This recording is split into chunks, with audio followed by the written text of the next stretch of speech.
What's up, guys? So I got a really common question from Carlos here. He asks, hey Chewy, I want to know how I can get better at my escapes. I'm a white belt and I'm having lots of problems escaping mount and side control. So first off, Carlos, thanks for the question. That is a really common one that comes up. So I'm gonna give you guys some tips, okay? So the first thing is, I'll give you some like more definite tips, but we'll start sort of like from the easiest things that you can do into the things that are gonna take a little bit more time. So the first thing is take a breath, right? And I know this seems really simple, but it does amazing things. This has been one of my biggest things like since I was a white belt, where my coach used to scream, breathe, right? Like during tournaments and even during rolling, you'd scream, breathe at me because I'd hold my breath, right? When I'm rolling. So if you ever find yourself locking up, and especially in the really stressful situations of escapes, because a lot of times when you're on your back and the person's squeezing on you, your body's just kicked up into high gear, take a big deep breath through your nose, into your lower stomach, and then, so, breathe it out. And a lot of times that does a wonderful thing of sort of bringing you down and letting you be a little bit more clear-headed, right? And not being so stressed out and freaked out. Second thing is focus on your techniques. All right, I know that, again, everybody has, I guarantee your instructor's showing you some good stuff, right? Your instructor's probably showing you some good techniques. If not, you have the internet at your fingertips. You're watching the internet right now, right? You have all these techniques, endless amounts of techniques that you can use, okay? So you have stuff that you can use, right? So use that, because another thing that I see, common mistake, right, from white belts is a lot of times they get into these bad positions, right? And instead of using the techniques that they know how to do, they just like bridge and freak out and push away from the person. Like, you know, for instance, I did a class the other day, right? We were doing escapes from mount, and we're talking about putting the frame up and bridging and using the hips, hip escaping, all this other stuff. And one of my big guys, what does he do? It's time to escape. He bench presses. He puts his hand right above the waistline here and goes right up the chest. And I looked, I was like, man, I've never shown you that. Why did you do it? You know, and he's like, ooh, right? He's just trying to get out of the position and he's not thinking. So think about your techniques. Take that big, deep breath, right? Bring yourself down and think about, what are my techniques? Because again, think about it this way.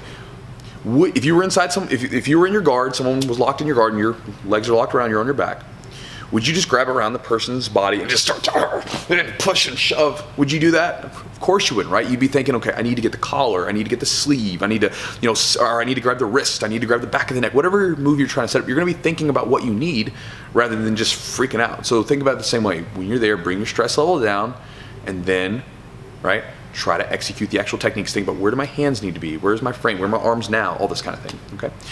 Next thing. And I'm gonna give you two on this one, okay? Because I'm gonna talk about like a little extra time on the mat, little extra training on open mats, and some of you guys are gonna be like, Chew, I don't have that much time because my wife's gonna kill me if I stay any later. I get it, no problem. I'll give you a tip for you too, okay? So the first tip is, if you have the time, right, or if your gym offers it, I like to offer a lot of like open mat times for my guys, or little side sessions where they can kind of get a little extra drilling or rolling in. Here's what you do. Grab one of your buddies, set a timer on your phone or whatever for 2 minutes.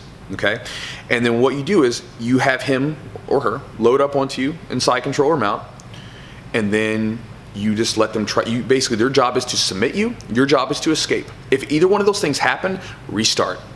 Do it again, do it again, do it again. At the end of the 2 minutes, you switch who's working, right? So then whatever position they need to work on, maybe they need to work on their guard passing. Okay, cool. You lay on your back, they start in your guard, they try to break and pass, you try to sweep or submit them. Okay, 2 minutes, restart after either, you know, if any of that stuff happens. And then do it again, do it again, do it again. And this helped me out a ton. When I was a brown belt, one of my training partners was a black belt. I had a good back mount. He had a bad back mount escape. I had a bad mount escape and he had a good mount. So what we would do is, he would load up on mount for me, try to submit me, and we would do that for like 2 minutes. If I escape, restart. If he submitted me, restart. And then when it was my turn, or his turn, right, depending on how you're looking at it, we would switch. I would have back mount, and I would try to submit him and he would try to escape. We did this for like several months, and that made a huge difference on my ability to escape mount. Like, I can get there and it's like I was so much more relaxed. So time and position, right? And time and position is going to transcend anything. Whatever you want to get better at jiu-jitsu, the more time you're there, the more time that you have to improve upon, and the more comfortable you're going to become with that position. Because here's what happens, just like we said, when you get stressed out, that's when you make a lot of mistakes, you start doing dumb things. But if you're very comfortable in the position, because you've just been there so much, it brings that stress level down. And so what happens is then your stress level's down, so then you can think more clear-headedly. I don't even know if that's a real word or term, but you get the idea. Okay, which then allows you to work on your techniques, okay? Because you're like, okay, I'm clear-headed, I can think straight, I'm gonna work on this technique. Now, Even if the technique fails, you're still improving it, right? And eventually that technique is gonna be good enough to where you can actually use it. Now, for you guys that do not have a whole lot of extra time on the mat to train, here's what you do. Find a person in the gym that you can beat. When it's like when you get on the mat and it's time to roll, find someone that you can beat. Now you might not be at that point yet because you might be brand new, and if that's the case, don't worry about it. Just keep training, and eventually you will get to the point where you have a newer person than you, or some person you've passed up, and you'll be able to beat them pretty easily. And I tell this especially to my big guys who need to learn the use of like finesse instead of just strength all the time. I'll have them roll with small people and try to get them to use hip escapes instead of any pushing type stuff, right? So you take that person and you have them just pass your guard. Now don't tell them you're gonna like let them pass a guard, but just let them pass your guard, let them get you inside, control them out, and then escape, get them back into guard.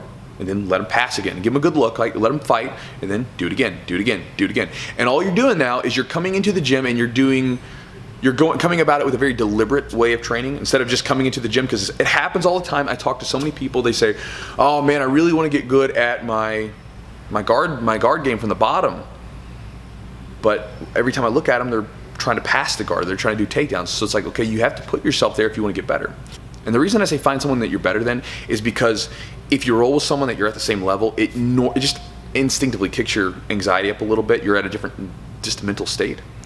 And also, if you make a mistake, you're going to pay for it. Whereas if you go up against someone you know you can beat, you can make some mistakes, you can experiment a little bit more, you can have some fun with it.